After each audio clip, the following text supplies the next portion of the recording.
done her PhD in English literature, and later on she completed her PhD in psychology too. So Dr. Unnati ji, please bless us by your enlightened words. Hello. Am I? Unnati ji, are you? Yes. Yeah, you are audible. Yes, go ahead. Thank you, Dr. Ram Sharma. Thank you, organizers, for having me here today. Yeah. We found the Honorable Casey sir, who gave us the scientific explanation of consciousness, and Dr. Caroline, she gave the practical guidance how the gurus have laid the path for dharma experience. Andriane also put forth her journey to become, how she became a Hindu, and her journey was, is an example for so many to follow. And Dr. Kanan, who with her critical inquiry read her paper. So I will also share my view today on the Eastern philosophy and the West. The most important thing which I feel is that philosophy, yes, it is an inquiry into the very existence. And Sir Casey so nicely talked about the quantum physics that intellectualized.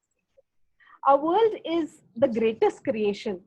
There are many philosophies, and at places the words become very important, and each philosophies, they threaten to lose the world in its true essence. I am so thankful today to hear all of you. You talked of, how the East, how there's no geographical boundary. The East is known for its wisdom. It has been a land of seekers. The West has been influenced by it.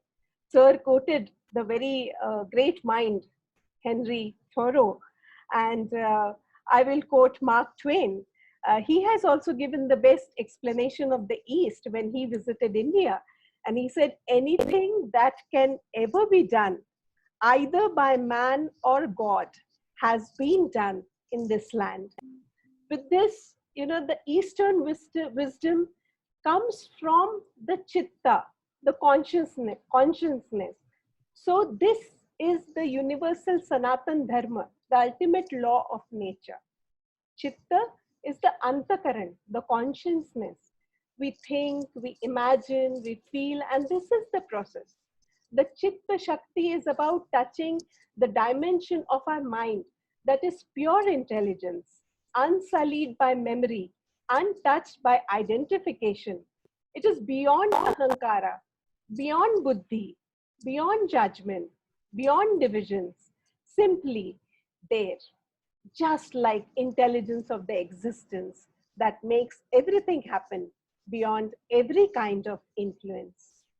This intuitive feeling, the aggregate of consciousness inherent in the ahankara, buddhi, and manas consciousness, is the yogic culture of the East.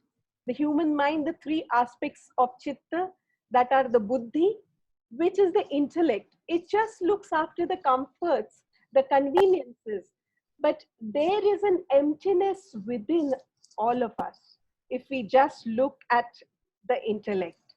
But it dissects like the knife. The ahankara works to protect one's identity. I am this. Caroline so rightly said, who am I? So this inquiry, it is the prejudice, strong belief, unsteady hand that holds the knife. Your stress, your suffering, your pain is all part of the ahankara that one has. And then there is the manas memory. It is the genetic, evolutionary, illusory memory. Manomay kosha, it is called. That every cell carries a memory. It is the DNA, it is in the DNA. So when we talk of everything above this, the chitta, it is the awareness of this existential knowledge so rightly talked about by Casey. It is the microcosm and the microcosm. We are universe within the universe. So Chitta is mind without memory, pure intelligence. This intelligence is like the cosmic intelligence, simply there.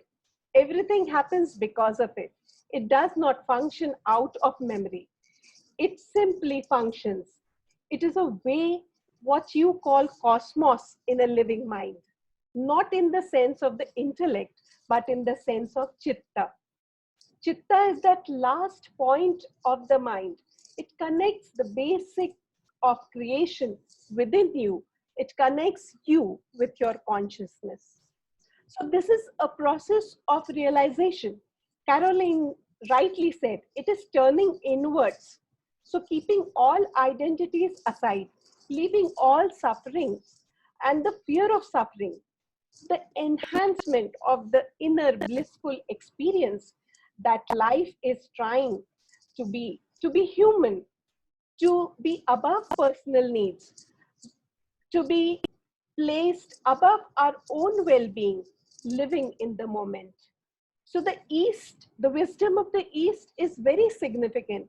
It turns us and teaches us the biggest truth, the truth of turning inwards, coming from the profound inner experience, from deeper dimensions of the intellect called chitta, which is beyond the thought process.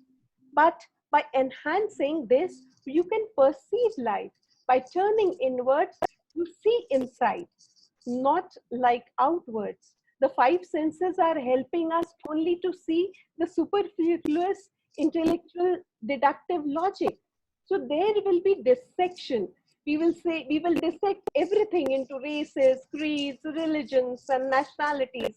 There will be boundaries if we only use the intellect. So dharma is no religion. This is no way of division. When we walk full strided, explore inside, being blissful, where there is no fear of suffering, every experience within yourself, as Honorable Casey sir has himself experienced. So that is the inner dimension of wisdom, truly exploring the inner consciousness. So the Eastern Hinduism, this concept of dharma, this is not religion. It is law for cultural civilization. The Sanatan Dharma gives us this eternal law for human nature, law for governing the fundamental nature of humanity. It is the direction towards mukti, for seeking liberation. And the Vedic Dharma, it does give you authoritative scriptures. It gives you norms of karma. The Eastern culture then is definitely the spiritual culture. Spirituality is the golden thread to hold humanity together. The East can be also said to have the approach of immanence, where God is not external to the cosmos, but God dwells within it. And we all are. If we see the mountains, the trees, the forest, the human beings, what I see are literally parts of God. So this is very pantheistic. And if we see at the Western approach, this is the approach of transcendence. So here you see that all the other things are external objects. You see that it is the wholly other. So the Western religious traditions of Judaism, Christianity, and Islam, and many others, they depict God in this way, that God is the wholly other. So God thus transcends or rises above all the things in the world and is beyond even the cosmos itself. So this extension of the East is seen in the doctrine of our global solidarity, which is called the Vasudeva Kutumbakam. Vasudeva Kutumbakam is a Sanskrit phrase used in the Maha Upanishad. The whole world is one family, something that we need so much today. The Gayatri Mantra, it is the universal gratitude prayer. A Gayatri mantra, it was found in the Rig Veda, mentioned in the Upanishads, in the Bhagavad Gita. It is the poem of the divine. Om Bhur Bhuva Swaha Tatsasa Viturvarenyam Bhargo Devasya Dhimahi Yo Yona Prachodaya. So we meditate on that most adored Supreme Lord, the Creator, whose effulgence, the divine light, illumes all realms, physical, mental, as well as spiritual. May this divine light illume our intellect, is what is said in the prayer. The Om Shanti Shanti Shanti mantra, which is the utterance of the word Shanti at the end of every prayer. These Shanti mantras are the Vedic invocations beseeching the divinity in and around us. They vibrate the physical body, revitalize soul, cleanse the environment, bring tranquility and peace. So bringing to you the essence of Dharma, Astik and Nastik, and the explanation of the sacred Hindu Bhagavad Gita with reference to the Vedas and the Upanishads and other major Hindu texts is Pasayadana, a blissful experience of being humble, offering all of oneself and one's work for the betterment of mankind. That will prove how the philosophy percolates to the last grain of the soil, spread by saints and sages.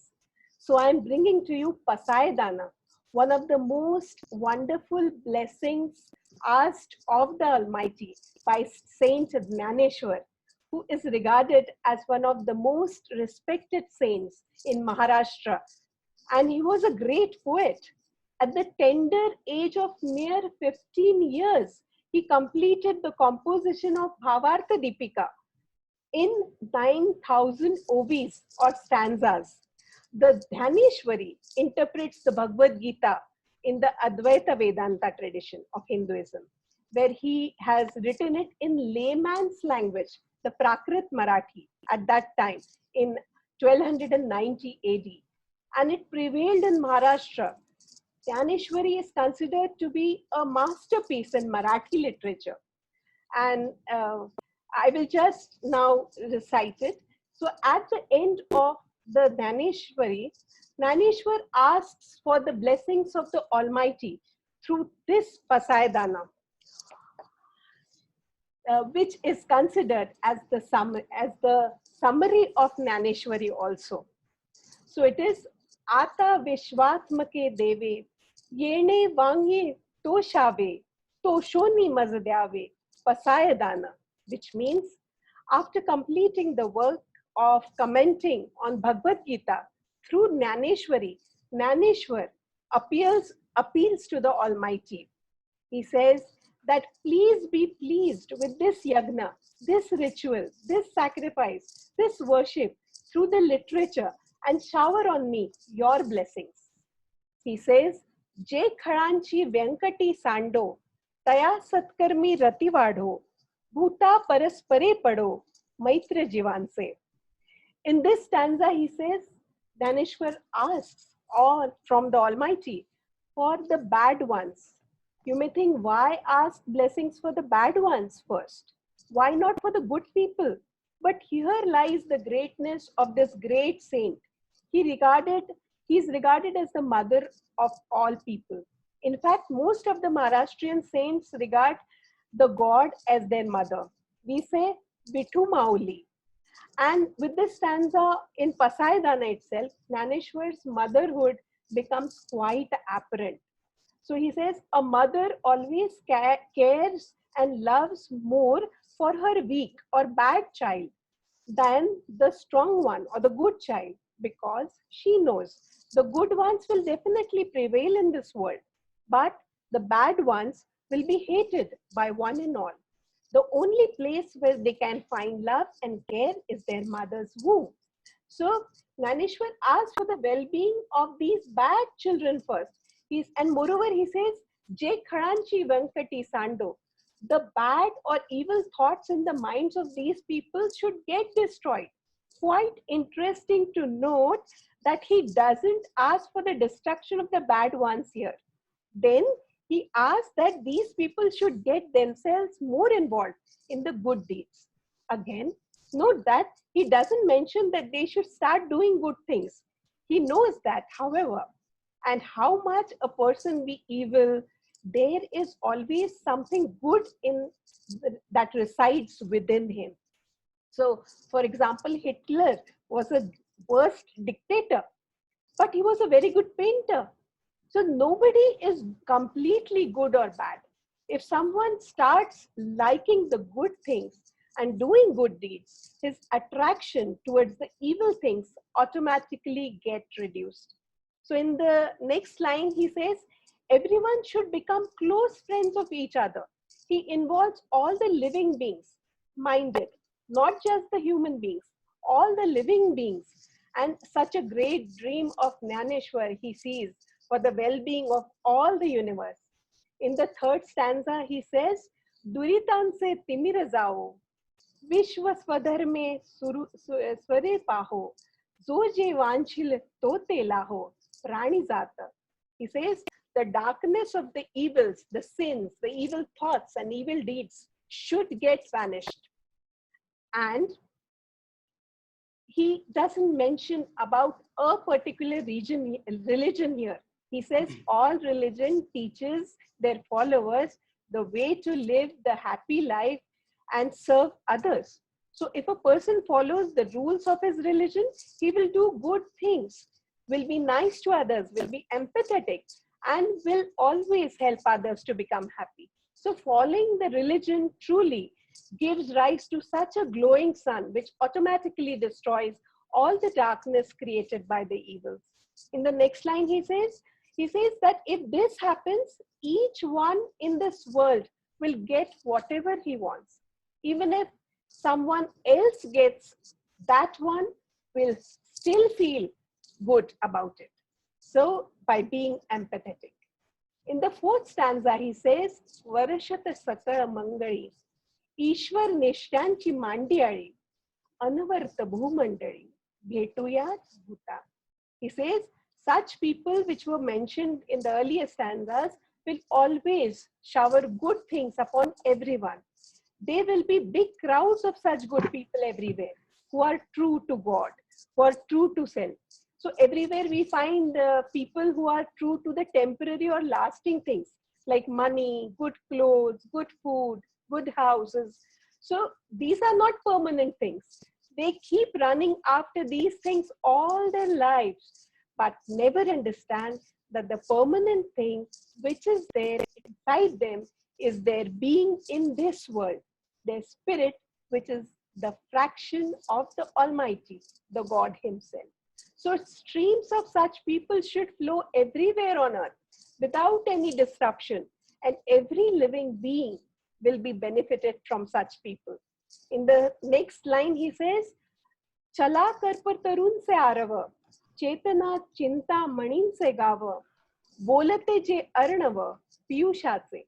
So he says such kalpatarus. Kalpataru is a tree scripted in the Hindu culture which fulfills all your desires.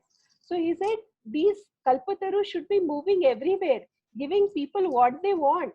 These people will be like Chintamanis. Chintamani is a precious stone in the Hindu culture, which automatically relieves the bearer of all the worries. So he says, and there will be colonies of such good people everywhere. These people will talk with like the oceans of Piyusha or Amrut. Now, Piyusha is Amrut. Amrut is the elixir of life, immortality. So he says they will be spreading this Amrut everywhere through their teachings and sharing their thoughts in the world. These will be like oceans which will last forever. In the sixth line, he says, Chandramay je alanchana, martanda je tapahina, te sarvahi sada sujana, soyare hotu. So he says these people will be cool and pleasant like the moon, but will be spotless unlike the moon itself. These people will be like the sun in the noon, bright and glowing, destroying all darkness of the evils all over. But unlike the sun in the noon, they will not be exhibiting burning heat. They will be harmless to one and all, spreading the brightest list of the dharma qualities, good deeds and well-being all over. In the next line, he says, these people will be good to everyone at all times. It is not like good to one set of people, neutral to some other set of people, and bad to others. It is also not like only sometimes being good to others or sometimes not. It is good to all at all times. Such people would be close friends or relatives of all. In the seventh line, he says, Kimbauna sarva sukhi, purna houni tini loki, Bajijo Adarukhi Akhandita, Adipuraki Akhandita. So he says, everyone will be enjoying all the happiness from all the three worlds. According to Hindu cosmology, the universe is divided into three worlds. The Swarga, where you have the heaven with 7 upper regions. You have Prithvi, where we are residing. And you have Patal. So that is the underworld or the netherworld. So he says, they will all be worshipping the Almighty at all time, while all will be following the rules of self-religion. In the last second line, he says, Ani granthopojiviye visheshi lokiye drushta drushte vajiye koaveji. He says, and in such a special world that Naneshwar dreams of, everybody will be having knowledge, the grantha, and their nourishment will be the upajivika. They will make victory over all the known and unknown knowledge. The good will always win over the evil, and uh, all uh, all will be praying.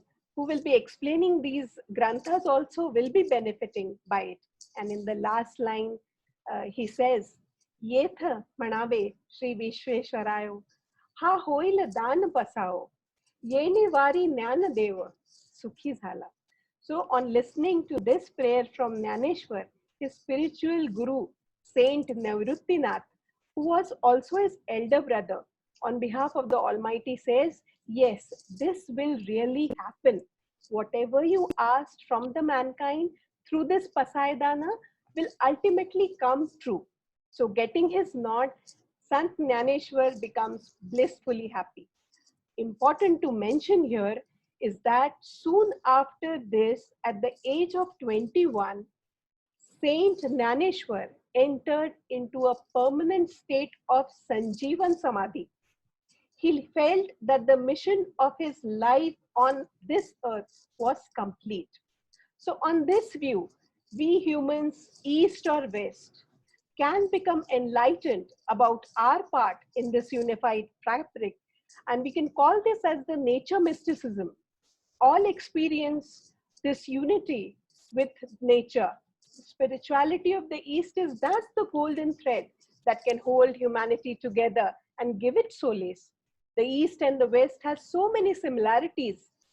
We all have devotion and love, which are the easiest way to realize God. Love is very important in Christianity. Devotion, love, prayers, repetition of holy sacred names is common to all cultures. So a prayer dripped in the feeling of surrender is a direct access to the divine. So prayer is an inward quest, an intense desire for God's grace. Prayer lets out hatred and lets in love. Prayer lets out ego and lets in self. This can be the universal formula of peace, and this can be evolved. May no one deceive another, nor in any way scorn another, nor in any anger or ill will desire another's sorrow. So I conclude by reciting the Sanskrit prayer, the mantra from the Upanishad, Asato ma sadgamaya, lead me from illusion to reality. Tamso ma jyotirgamaya, lead me from ignorance to knowledge. Mrityurma amritam gamaya, lead me from death to immortality. Om Shanti, Shanti, Shanti. God, let their peace be peace, peace for all. Thank you. I hand over to you, Dr. Ram Sharma. Thank you so much, all the organizers.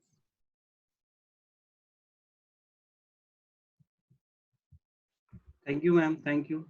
Carolyn, are you ready? Yes. Dr. Ram Sharma Yeah. is associate professor in Bagpat, UP, India, and department chair of English. He's a renowned